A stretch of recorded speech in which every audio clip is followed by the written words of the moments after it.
Madam Speaker, sir, our party, All India Majlis Ittehadul Muslimin, has been demanding that the Telangana state should be given a fair deal by the union government. This has been our party's persistent stand ever since the beautification of United Andhra Pradesh and formation of Telangana state in June 2014. I may recall that my party floor leader, Janab Akbaruddin Owaisi Sahab, has been raising his voice in this particular assembly against the injustice meted out to the Telangana state by the BJP, now NDA government, ever since the new state came into being. Participating in the discussion on the Governor's Address, State Budget Appropriation Bill and short discussion on various subjects, Janab Akbaruddin Owaisi Sahab has been demanding the union government to do justice to the state and implement all the assurances contained in the AP Reorganization Act. However, ever since it came to power in 2014, coinciding with the formation of the Telangana state, the BJP regime at the center has been adopting discriminatory attitude towards Telangana and seeking to favor the successor Andhra Pradesh state at the expense of Telangana. Our party has been highlighting how the union government has been denying its rightful share to Telangana in devolution of central taxes as well as in the central grants and aid for the central schemes and centrally sponsored schemes. Also, the union government has been consistently refusing to fulfill the assurances given in the AP Reorganization Act.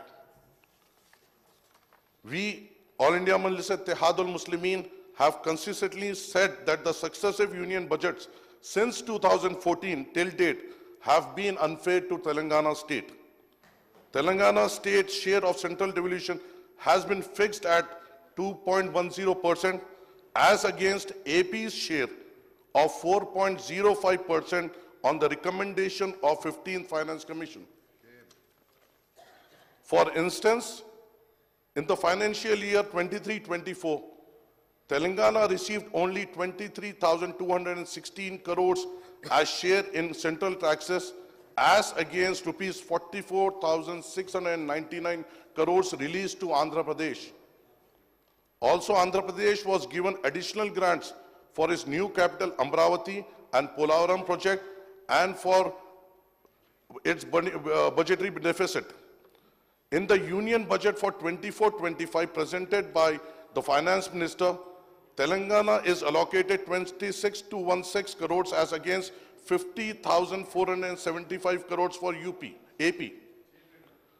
The Union Finance Minister also made a reference to AP Reorganization Act and announced that AP would be provided rupees 15,000 crores as additional grants in the current year and similar amounts in the future years. Moreover, the union government has been targeting Telangana state by restricting the borrowing of the state under FRBM Act by curbing the loans taken by corporations, governments, undertakings under the government guarantees with budgetary borrowing of the state government.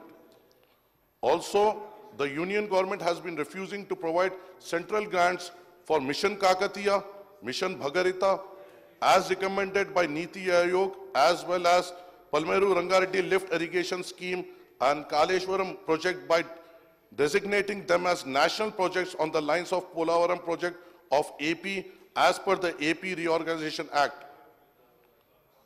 The union government has not fulfilled many of the provisions made in the AP Reorganization Act, including distribution of revenues and appropriation of assets and liabilities of the state government and the state public undertakings. The AP Reorganization Act made several provisions for setting up educational and infrastructure facilities in Telangana also. These provisions relate to the establishment of tribal university, setting up integrated steel plant at Bayaram, and integral coach factory at Khazipet, apart from improvement of road connectivity under NHAI and rail connectivity in the state. The union government has also refused to release the central grants for the development of backward districts in Telangana. Even after 10 years, the union government has failed to fulfill these assurances to the Telangana under the AP Reorganization Act. On the other hand, the BJP government at the center has been making attempts to harm the interest of Telangana by seeking to privatize some coal blocks of Singareni colonies, pressurizing the state to privatize the nationalized bus routes operated by TSRTC, and also gaining control over all irrigation and hydel projects of Godavari and Krishna rivers.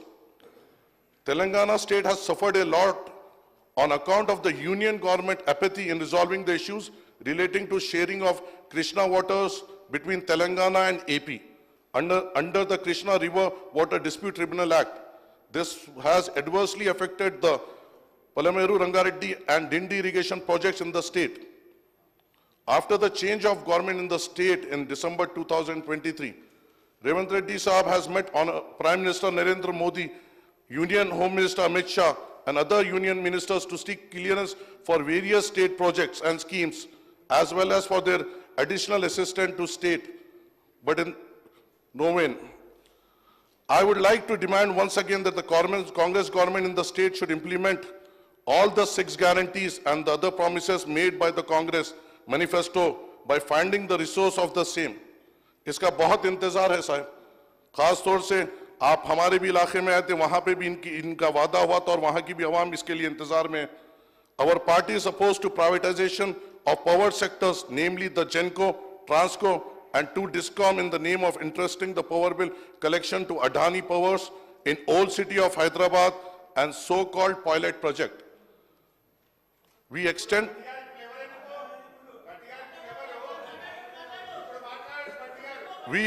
full support to the Telangana government in its fight to secure the state rightful share or central resources and to ensure all the promises and assurances to the Telangana under AP Reorganization Act. Thank you, sir.